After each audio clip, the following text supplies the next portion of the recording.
Hola, ¿qué tal? Soy Rafael Romo, reportando desde la Ciudad de México. Todo empieza con un simple saludo y gestos amables. Rápidamente se convierte en una relación llena de promesas de matrimonio y una vida llena de felicidad. Es una gran mentira, una trampa para explotar a jóvenes vulnerables. Las víctimas son chicas menores de edad que caen presas de promesas falsas. Otras son secuestradas y traficadas dentro de México y hacia otros países. Hemos venido a México para analizar de cerca el inframundo de los proxenetas mexicanos y la prostitución forzada. Un inframundo que está destruyendo vidas de adolescentes, víctimas inocentes de un negocio motivado por el dinero y la avaricia.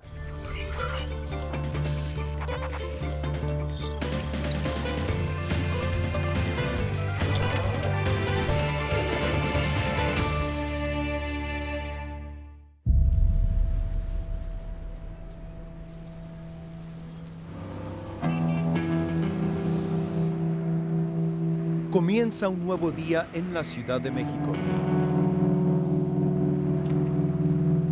Los rayos del sol acarician algunos de sus emblemáticos monumentos. La gran metrópoli despierta con el tráfico habitual. Patricia González está de pie desde antes del amanecer. Uy, pues, la verdad que muchos nervios. Sabe que no será un día fácil y está llena de ansiedad. Pues sí tengo nervios, no sé ni qué le voy a decir, qué me va a decir. Se prepara para reencontrarse con su pasado, un pasado doloroso y destructivo, un pasado del que sigue tratando de recuperarse. Me hace como más fuerte el saber que hubo una parte vulnerable de mí que me hizo, no sé, llegar hasta ese punto, ¿no?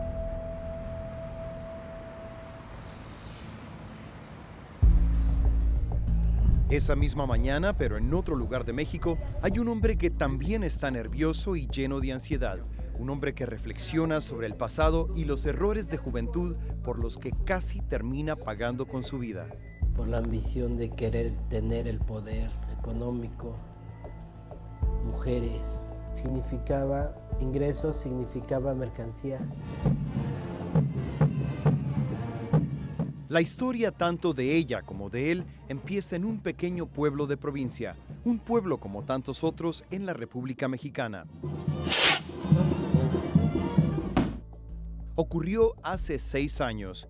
Era una tarde cuando Patricia González, quien entonces tenía 16 años, se dirigía a hacer la tarea con unas amigas. Para llegar a su destino, tenía que pasar por un parque. ¿Cómo fue que se te acercó? A la hora de cruzar el parque, había una fuente. Entonces, entre ese momento donde estaba el Palacio Municipal y a donde iba yo, entonces él fue como esas águilas que desde arriba ven como su presa. Patricia dice que rechazó amablemente al joven y siguió su camino, pero pronto se daría cuenta de que no era de los que se dan fácilmente por vencidos. Y me acuerdo que me dijo, ¿me podrías dar tu número de teléfono? Y ya, como buena niña, recuerdo que se lo doy. Yo dije, bueno, pues se lo doy y nunca me va a llamar, ¿no? Pues no es de aquí. Lo que en su momento fue una travesura que le causó risa fue el primer error de muchos que la llevarían de una vida tranquila en un pueblo de provincia a un infierno de abuso, humillaciones, lágrimas y sufrimiento en la gran ciudad. ¿Alguna vez te imaginaste cuáles eran las intenciones reales de él? Nunca me imaginé que él podría hacer tanta maldad. O sea, yo cuando recuerdo que lo vi, platicó conmigo, o sea, esos minutos, o sea, se me hicieron como de una plática normal y hasta ahí.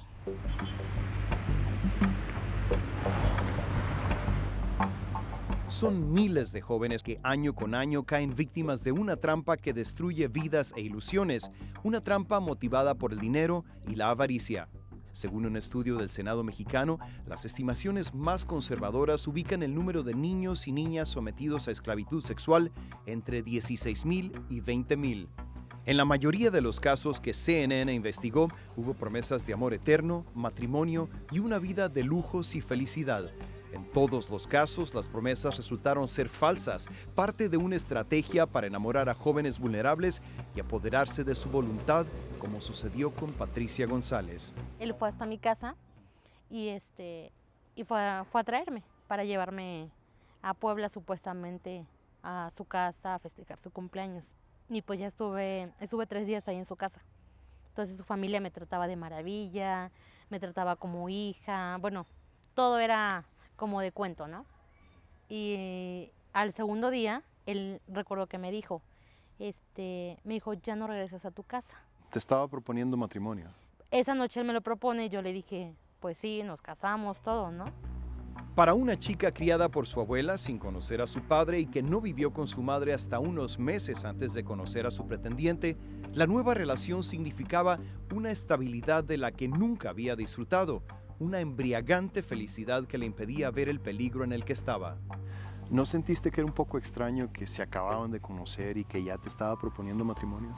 Pues no, en ese momento yo no lo vi extraño, o sea, te digo, o sea, yo me sentía emocionada y yo creo que también buscaba como que el amor de un padre y siempre como lo vi como esa figura paternal, entonces como que eso me hizo como confiar mucho en él y no tener ni siquiera la mínima desconfianza de todos los como focos rojos que algo me indicaba que estaba mal. Al regresar en CNN Investiga, ¿cómo lograste sobrevivir ese primer día? Tuve muchísimos clientes. Además, el sitio menos pensado es un antro de explotación de menores.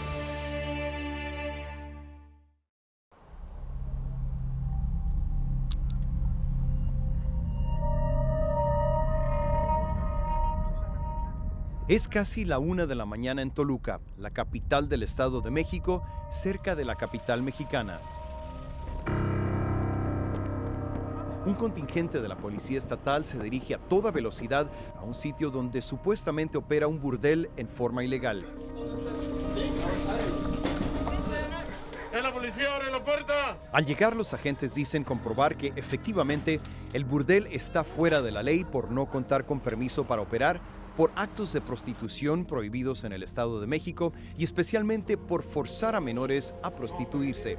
Entre las mujeres que encuentran trabajando en el lugar hay varias que lucen extremadamente jóvenes, tanto que despiertan las sospechas de las autoridades. Tras las primeras interrogaciones, las autoridades se percatan de que 6 de ellas son menores de 18 años, víctimas de una red de prostitución que las obliga a trabajar como prostitutas. Dicen ser esclavas sexuales. 10 implicados en esta red de prostitución forzada son detenidos. Las víctimas son rescatadas sin mayores problemas.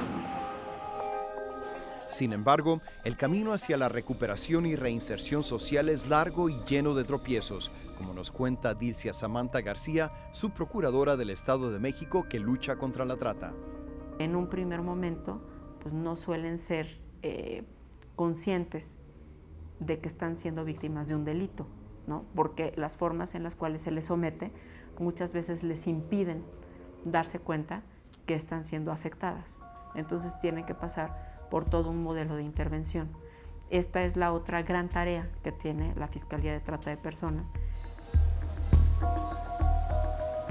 En la Ciudad de México también están luchando contra la trata. La capital mexicana es la primera de América Latina en crear una fiscalía que se especializa en este crimen. ¿Cuántos casos ven ustedes, por decir, al día o a la semana o al mes? Bueno, ahorita estamos viendo alrededor de 2 o 3 casos, pero cada caso es un operativo. No, al mes. Al mes. Cada caso es un operativo. En un operativo podemos traer hasta 50 víctimas, 20 víctimas, 10 víctimas, 6 víctimas, de acuerdo al lugar a donde ya hayamos investigado, ya tengamos un informe de nuestra Policía de Investigación y de nuestro equipo de investigadores, que es del mismo personal ministerial, para rescatar a las víctimas en flagrante delito y traernos a los detenidos. Dicen que la prostitución es el oficio más viejo del mundo, pero las autoridades aseguran que la prostitución forzada en México y otros países de América Latina se ha convertido en una forma de esclavitud moderna, en la que redes bien estructuradas y organizadas se dedican a engañar, traficar y comercializar a jóvenes inocentes con el fin de obtener jugosas ganancias.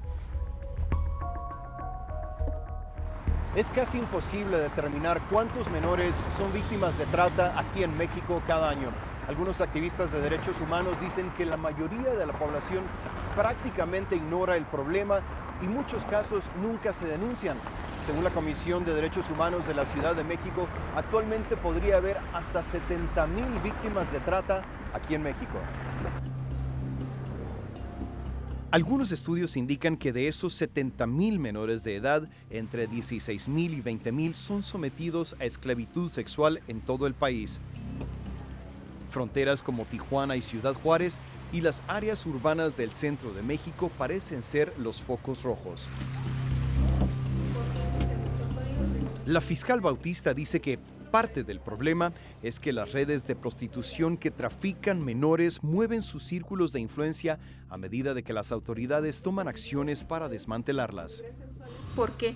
Porque al principio, como repito, el delito era reciente, encontramos muchas menores de edad. Posteriormente a esto, pues la delincuencia aprende. Entonces las menores de edad las excluían o las llevaban a otra entidad federativa que no fuera la Ciudad de México. En otro lado de la ciudad, una joven viaja en automóvil sin poder controlar sus nervios. Pues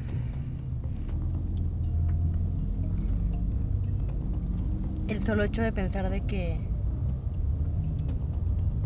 lo voy a volver a ver, pues creo que me da como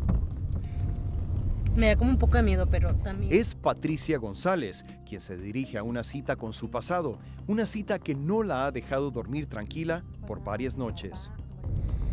Pues a veces mi mente empieza como que a pensar muchas cosas y a veces digo, no, pues tal vez no debería perdonarlo, pero pues Dios dice que tienes que perdonar con el corazón, ¿no?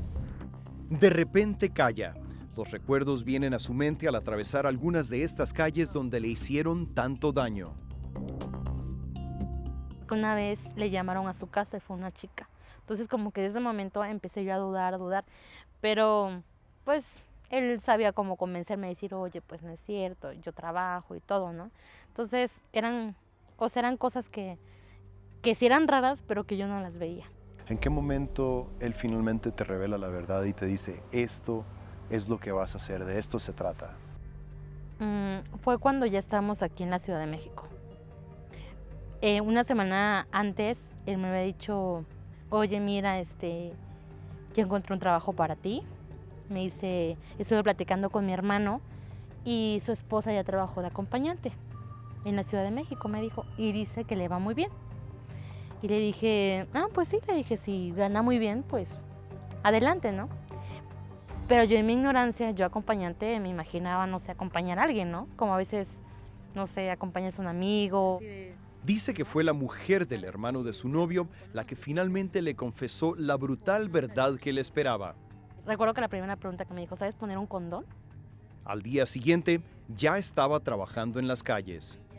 Cuando el primer cliente o primer hombre se acerca a mí para preguntarme cuánto cobraba, yo recuerdo que me quedo mirándolo y me pongo a llorar. La mujer que la vigilaba tuvo que negociar con los primeros clientes. Como chica nueva, dice que atraía mucho la atención. Las chavas como que me quisieron como que echar bronca, porque ahí los clientes obviamente pues van frecuentemente y saben quién es nueva, quién es no. Entonces recuerdo que decían, hay carne fresca, ¿no? ¿Cómo lograste sobrevivir ese primer día? Ese día tuve muchísimos clientes y yo recuerdo que eran las 5 de la tarde y yo decía, ya no puedo. Yo decía, mi cuerpo ya no puede. La primera jornada, dice, fue de 12 horas. Convertirse en mercancía humana no fue su elección. Tampoco fue decisión de la mujer que la vigilaba para que no tratara de escapar. Fue la meta que su novio, quien ya era abiertamente su proxeneta, le había fijado para ese primer día que nunca habrá de olvidar, no solo por el abuso físico, sino también por los golpes emocionales que recibió. O sea, siempre me trató así como de lo peor, ¿no? Y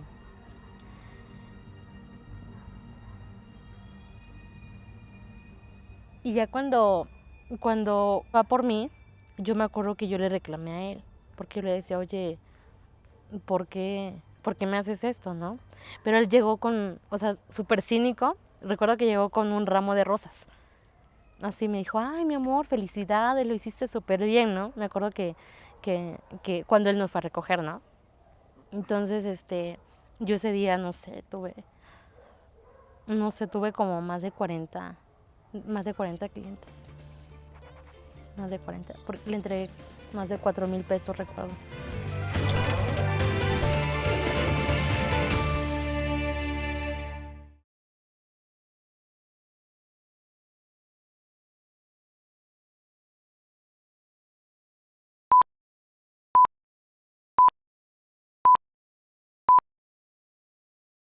Un camión de carga se acerca, pero las primas, ambas de 14 años de edad, no sospechan nada. Volvemos con Mercancía Humana, un documental de la serie CNN Investiga.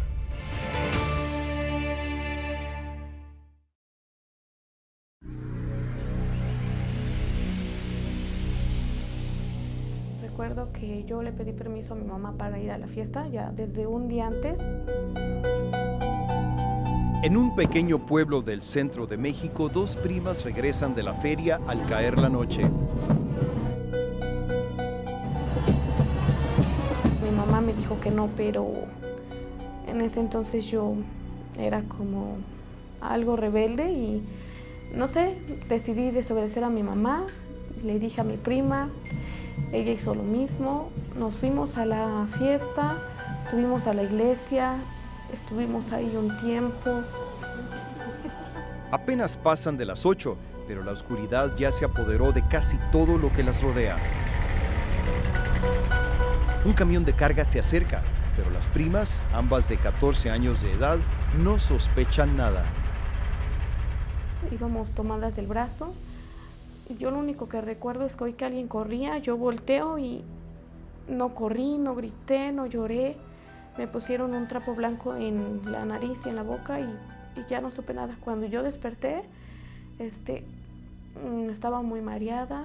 Iban dos hombres, uno tenía como 28 años, era joven, y el otro ya era un señor grande, como de 45 años. Y él iba manejando el tráiler cuando solamente recuerdo que mi prima gritaba y lloraba mucho, no sé qué me pasó. Las primas han sido secuestradas. Al parecer nadie vio el momento del secuestro y ellas tampoco saben hacia dónde las llevan. Es el principio de 4 meses de infierno, 4 meses en los que se convierten en mercancía humana para un grupo de tratantes de menores de edad que lucran con ellas transportándolas de bar en bar.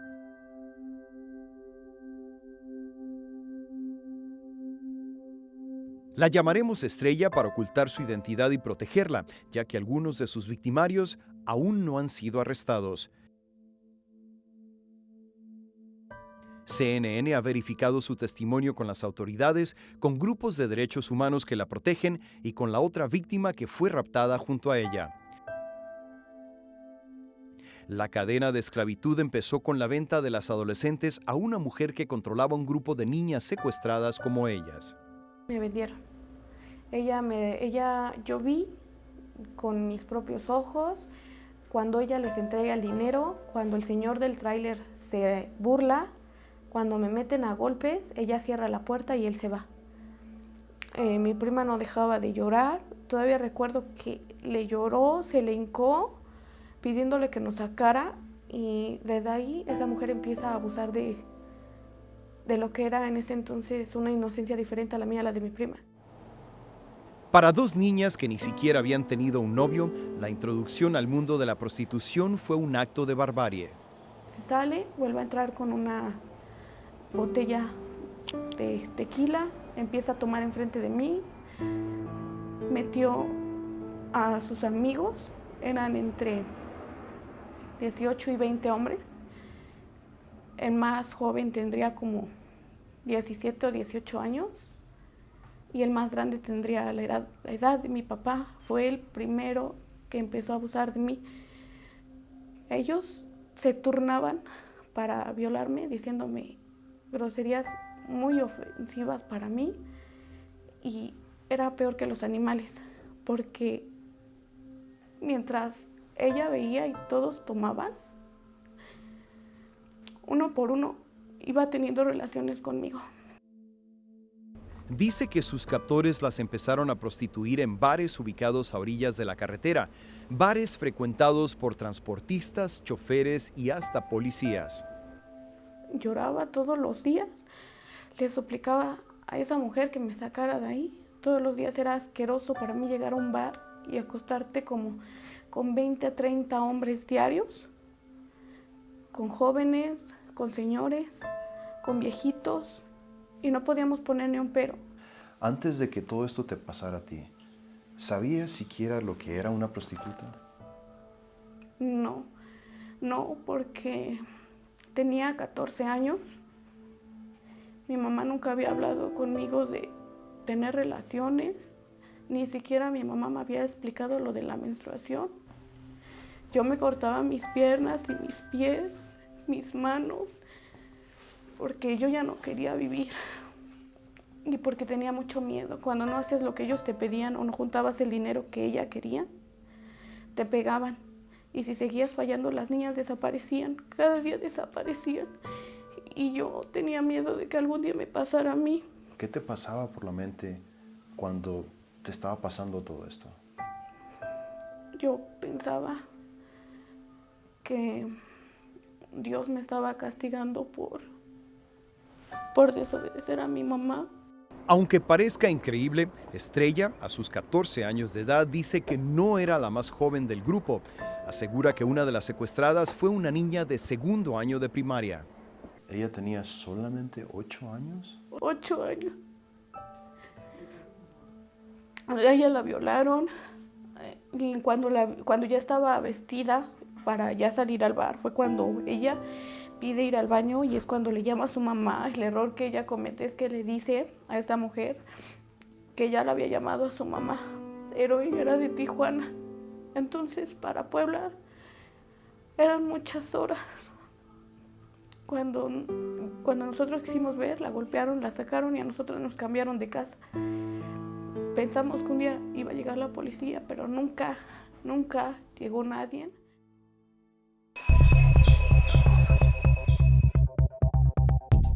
La primera vez que escapó corrió a pedirle auxilio a una patrulla que pasaba por el lugar. Lo que ella dice que ignoraba era que los oficiales también eran parte de la red de trata. Cuando yo encuentro una patrulla, que era una patrulla federal, yo le dije que todo lo que me había pasado, y le dije que me quería ir con mi mamá. Me dijeron que sí, muy amables. Me subieron a la patrulla, dijeron que me iban a ayudar y subieron las ventanas de la patrulla. Yo pensé que me había salvado, pero cuando veo ellos se desvían de la carretera y me vuelven a llevar con la misma mujer y me bajan y ellos mismos me golpearon. Y esta mujer me golpeó más. También fue testigo del asesinato de una de las chicas que trabajaba en el burdel, una joven que murió tras recibir una salvaje golpiza. Tras 4 meses de martirio, Estrella por fin logra escapar gracias a un descuido de sus captores y de un grupo de jóvenes cristianos que le dieron comida y albergue y le ayudaron a llegar a su casa. Para Estrella, recuperar la libertad no fue el fin de su pesadilla. Dice que al regresar a casa sufrió insultos y todo tipo de discriminación. Sus amigos la juzgaron y la rechazaron. Incluso sus familiares la acusaron de estar en el negocio de la prostitución por voluntad propia. Dice que cuando decidió regresar a la escuela, no le permitieron el ingreso. El director le dijo que tanto padres como maestros pensaban que sería un mal ejemplo para los otros alumnos. Se pusieron en la reja. Me dijeron que para mí estaba prohibido entrar a estudiar porque era mal ejemplo. Todas las personas que decían ser mis amigas nunca estuvieron conmigo. Me dejaron, la gente me criticaba. Cada vez que yo salía, luego me querían aventar piedras. Me decían que era una prostituta, que como mi mamá tenía una hija como yo, mi misma familia lo decía. Ya hace 4 años que Estrella logró escapar de sus captores y su lucha aún no termina. Después de escapar, dice que siguió consumiendo drogas y alcohol por 2 años en un fallido intento por olvidar todo lo que le había pasado. Dejó de consumir drogas hace 2 años, dice, pero sigue viviendo con sus padres. La pobreza la hace aún vulnerable al abuso, aunque ahora se dedica a estudiar y sueña con un futuro como activista de derechos de las víctimas de trata. Del daño que te hicieran a ti. Al volver, un proxeneta confiesa sus crímenes. ¿Cuántas chicas llegaste a tener al mismo tiempo? ¿Por qué lo hiciste?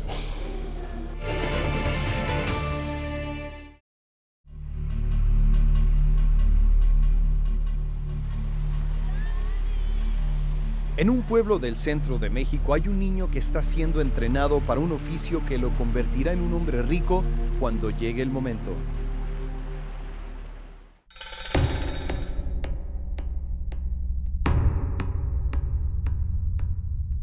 Desde que yo tenía 8 o 10 años yo sabía lo que era un padrote. Yo jugaba fútbol con ellos desde muy chico y yo veía que traían carros del año, casas, dinero, mujeres. Y desde muy temprana edad, ese niño aprenderá que las mujeres son un medio para adquirir riqueza, mercancía humana que se puede traficar, vender o comprar. Las chicas son, el negocio es, la mercancía es lo que va a dejarte las ganancias que estás queriendo. Hace 25 años, este hombre a quien llamaremos Gustavo para proteger su identidad, era ese niño, aprendiendo el oficio de proxeneta en su pueblo natal. Yo tenía 18, 19 años, cuando yo tenía un negocio, mi familia me puso un negocio, en la cual yo me iba más o menos. Y me di cuenta que no era lo que yo quería, no era lo que yo pretendía tener en la vida. Mi ambición era más allá de lo que yo podía obtener trabajando ahí. Yo me empecé a mover, que en el ambiente, en todo ese ambiente el moverse es ir a buscar a las chicas, ir a engancharlas. ¿Qué significa engancharlas? Irse a mover significa engancharlas, significa enamorarlas, significa ilusionarlas para que a través del engaño puedan hacer. Fue el inicio de una carrera delictiva que en su momento marcó mi vida. Para mal, pero marcó mi vida. Porque todo eso me tiene aquí. Llegó todo lo que había soñado de niño: autos del año, mujeres, casas y lujos de todo tipo. ¿Cuántas chicas llegaste a tener al mismo tiempo? 8 a 10 chicas. ¿Y cuánto dinero te producían 10 chicas en ese momento? Habían chicas que me llegaban $3,000, $4,000 en una noche. ¿Pesos o dólares? Dólares y pesos. Unas chicas me llevaban dólares porque trabajaban en otro lugar donde se manejaba puro dólar. Dice que la facilidad con la que engañó a su primera víctima le dio impulso a su carrera. La conocí un domingo. Me la llevé a una feria, cierto lugar. La empecé a enamorar, a los 4 días me la llevé conmigo. Solamente 4 días después. 4 días después. Entre más rápido la enamores y entre más rápido te la lleves y la tengas trabajando, es menos pérdidas para el negocio. En ese momento, cuando estabas en esta vida, ¿qué significaban las chicas para ti? Significaba ingresos, significaba mercancía.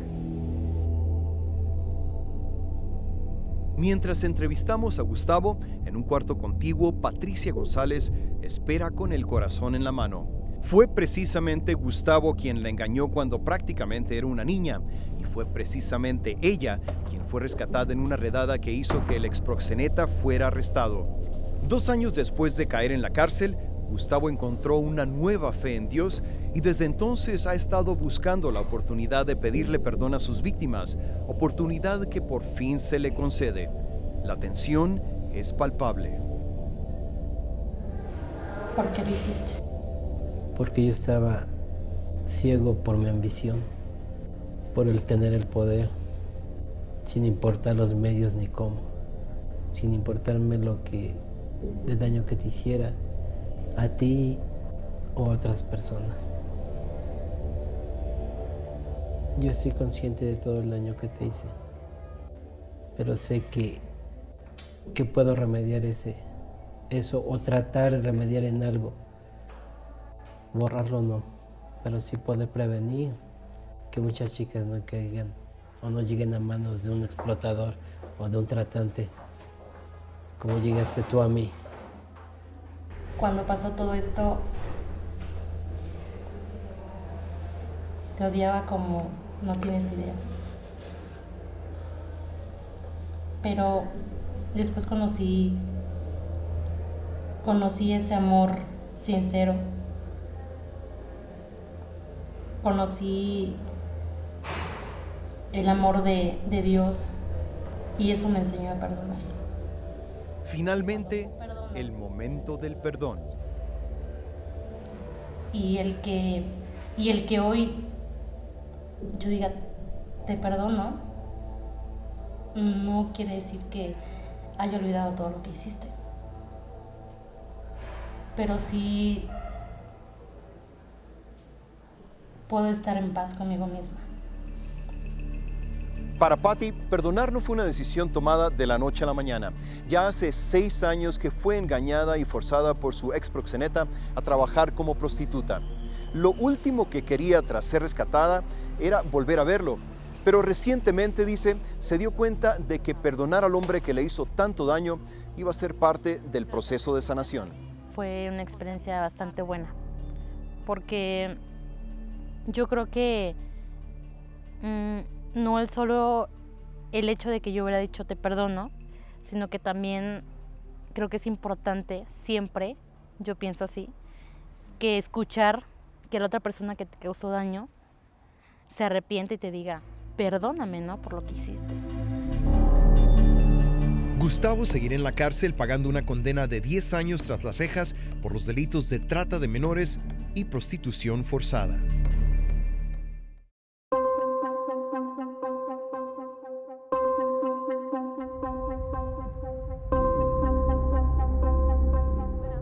Diez de la noche. La oscuridad se apodera de algunas de las calles más importantes de la Ciudad de México. Es recordar lo que llegué a vivir. En lugar de tener una noche tranquila, era de que si no trabajabas, era de que te pegaban, te insultaban. Son cosas tristes. Yareli Montiel, una veracruzana de 28 años, nos acompaña. Cuando ves a estas chicas trabajando en las calles, ¿en qué piensas? ¿Qué sientes? Pues que aunque tú las veas que están alegres, que tienen un celular bonito, unas botas bonitas, unas zapatillas bonitas, por interior dirían, ¿cómo quisiera dejar todo esto y tener a alguien que en verdad me quiera, que en verdad me valore, que no me vea como una cosa, sino como la persona que eres? Yareli conoce en carne propia el drama de las chicas de la calle. Dice que fue víctima de trata y obligada a trabajar como prostituta en estas mismas calles durante 10 años, empezando cuando apenas había cumplido los 18. ¿Qué le quieres decir a la gente que quizá te juzgue y digas estabas en la calle porque querías estar ahí, porque era lo que te gustaba hacer? Ahorita que lo dices, yo antes de llegar a caer en eso, pues también lo pensé, lo dije de que de seguro están ahí porque quieren, porque tienen más dinero. Pero ahora que lo viví y lo pasé, es una mentira.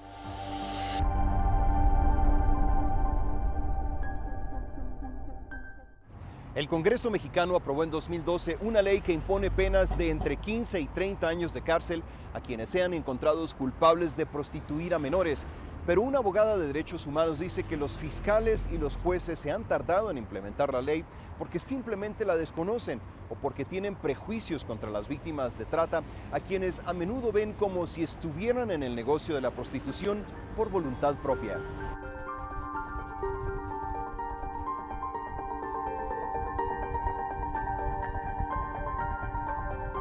Ha habido ocasiones que cuando llegamos a un juzgado en compañía de la víctima, entonces el primero que nos pregunta, con otras palabras, ¿verdad? Pero nos dicen, oiga, ¿y es prostituta por su gusto o de veras es víctima? El primero que nos lo pregunta es el Ministerio Público y después vienen los jueces. Los jueces no saben tampoco cómo tratarlas y están pensando exactamente en lo mismo. Nosotros, por ejemplo, conocemos casos de chicas que de todo el tiempo que han estado en cautiverio, pues traen consecuencias físicas y cuando son llevadas a los hospitales públicos son agredidas por los propios médicos, por las propias enfermeras, en donde les dicen, pues, ¿de qué te quejas si andabas dándole vuelo a la hilacha, no? Antes de esa ley, en México había un vacío legal que en la práctica le permitía a los tratantes evadir la justicia o ser acusados de un delito menor como secuestro. En otras palabras, la trata de personas como tal no existía en el Código Penal. Por ejemplo, hay estados que por robarte 10 vacas podrías penalizarte entre 5 y 11 años. Cuando la ley de 2007, o en algunos estados, la trata de personas se penalizaba entre 6 y 12 años. Es decir, ¿valía más ante la ley el ganado que una menor de edad traficada? En algún momento sí, se ha ido corrigiendo esta situación, pero en algunos momentos sí. Aquí en la Procuraduría Capitalina nos interesa, en primer término, la víctima. Rodolfo Fernando Ríos, procurador capitalino, dice que la trata ha sido una de sus prioridades desde que inició su gestión. Su procuraduría fue la primera en México en crear una fiscalía contra la trata. Rescatar a víctimas y darle opciones, dice Ríos, es fundamental. Y ya que tenemos asegurada a la víctima, ya que tenemos resguardada a la víctima, por supuesto siempre con un respeto irrestricto a los derechos humanos, es que verificamos a los probables responsables para evitar que este flagelo, este delito que es un gran problema en todo el mundo, no se siga dando. Existe lo que mencionamos de esta libertad, el tema de la prostitución, una libertad sexual, una libertad de que la persona pueda dedicarse a la actividad que desee siempre que sea con su voluntad. Pero lo que no vamos a permitir es que exista una explotación a ninguna mujer en el delito de trata. Entonces, déjeme aclarar esto. ¿La prostitución es legal en la Ciudad de México? La prostitución no es un delito, no es un tipo penal que se encuentre en las leyes. Aunque la prostitución no es un delito en la Ciudad de México, sí lo es en el Estado de México, el cual rodea a la capital mexicana. El tráfico de menores con fines de prostitución y esclavitud sexual son delitos en todo el país. Hemos ido a algunos lugares aquí en la Ciudad de México y en otras partes del país en donde es dolorosamente evidente que el problema de la trata de niñas menores de edad está a la vista. Entonces, quiero preguntarle, ¿por qué se sigue dando este problema y por qué es que nosotros no vemos que se está haciendo algo al respecto?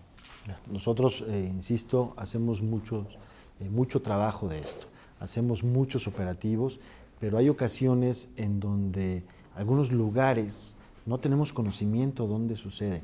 Por eso siempre hemos exhortado a la ciudadanía a esta cultura de la denuncia, a que nos hagan del conocimiento cuando saben que existe algún delito en específico como este de trata.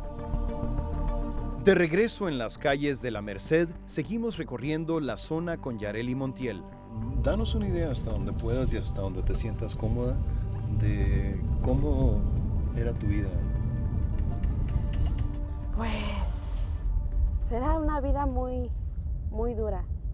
Muy dura porque llegas a los extremos de ya quererte suicidar, el ya querer o querer hacerle algo a esa persona. Por cómo te tratan, cómo te humillan, cómo te pegan. Y no conforme con eso, creo que la peor humillación para cualquier mujer es que tengan relaciones enfrente de ti con otra mujer.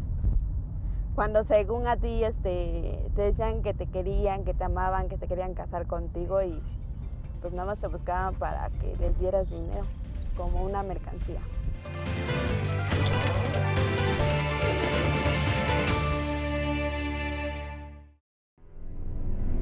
Del daño que te hiciera a ti. Volvemos con Mercancía Humana, un documental de la serie CNN Investiga.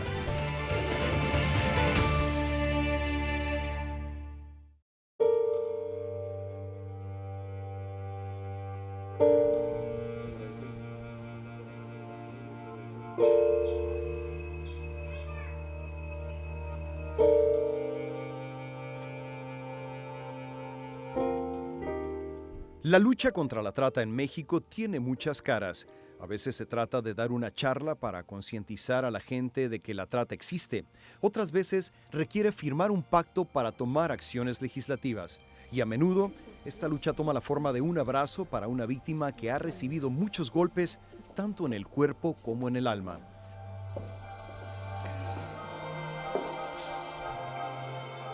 Para Rosy Orozco, una activista que vela por los derechos de las víctimas, el gran reto es conseguir que la ley contra la trata, que fue su iniciativa, se aplique uniformemente.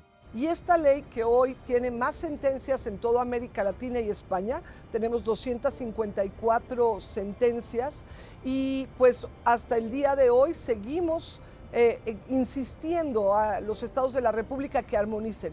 Solo 10 estados de México de los 32 han armonizado y este resultado lo tenemos solo con los que tienen la voluntad para aplicarla. Desgraciadamente, la mayor parte de la República Mexicana no ha tenido la voluntad ni siquiera para aplicarla. La también ex legisladora y fundadora de un albergue para víctimas dice que otro gran reto es conseguir que las víctimas, quienes han vivido atemorizadas por sus captores, puedan declarar. Las víctimas llegan a un ministerio público destrozadas, no quieren vivir, están tan deprimidas, tan atemorizadas que normalmente no quieren denunciar. Dice que sabe porque ha rescatado a docenas de víctimas y escuchado sus testimonios. Según Orozco, una de sus frustraciones más grandes es que quienes deberían ayudar a las víctimas a veces son sus victimarios. Es gravísimo para las víctimas que las autoridades que deberían de protegerlas sean los primeros en violarlas y prestarse con los tratantes a ser parte de ese mensaje de esclavitud que les retiene a veces con la puerta abierta de no correr hacia la patrulla. No tienen esperanza, no tienen a dónde correr, no tienen a dónde levantar la voz. Patricia González se enfoca ahora en sus estudios. Sigue recuperándose tras haber sido víctima de trata y ahora es una estudiante universitaria. ¿Cuáles son tus sueños? Bueno, pues primero que nada terminar mi carrera de Derecho, pues ser una abogada buena, exitosa, pero sobre todo quiero dedicarme de lleno al tema de trata de personas. Yo creo que hace mucho, falta mucho por hacer y pues ayudar a todas esas niñas, a todas esas mamás, y en la parte pues política yo creo que meterme también en esa parte. Quiero y si se puede llegar a ser diputada para subirme con este tema y poder hacer algo desde aspecto político y pues que la gente siga conociendo este tema. La diputada Patricia González. Así es. Se oye bien, ¿no? Pues sí, se oye bien. Para el momento en que muchas veces uno ha logrado rescatar a estas víctimas, el daño, no solamente físico, sino también emocional, pues es un daño que va a ser muy difícil echar para atrás, ¿no? O sea, que hay mucho que trabajar con estas víctimas y que probablemente va a haber una parte, ¿no?, dentro de su vida que no va a poder ser reparado nunca. Esto creo que es una de las cosas que más duele. Es muy común que las autoridades, la sociedad civil y aún en refugios que no son especializados en trata, revictimicen viéndolas como si fueran prostitutas, cuando jamás lo fueron. No fueron, no son ni serán. Ellas fueron niñas violadas 30, 40 veces y ellas jamás escogieron. Estas niñas no pueden además ser etiquetadas y revictimizadas.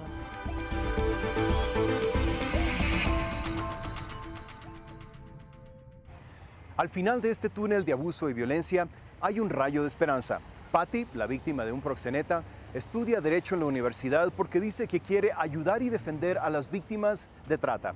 Estrella, la adolescente que fue secuestrada, está tomando cursos para obtener un diploma de educación secundaria porque también dice que quiere ser una abogada de derechos humanos. Desafortunadamente, estas dos víctimas son la excepción. Los activistas de derechos humanos y algunos fiscales dicen que muchas víctimas quedan atrapadas en el inframundo de la trata, convirtiéndose ellas mismas en tratantes y abusando de otras chicas jóvenes y vulnerables tal como ellas lo fueron en su momento. Yo soy Rafael Romo reportando desde la Ciudad de México. Gracias por su atención y hasta la próxima.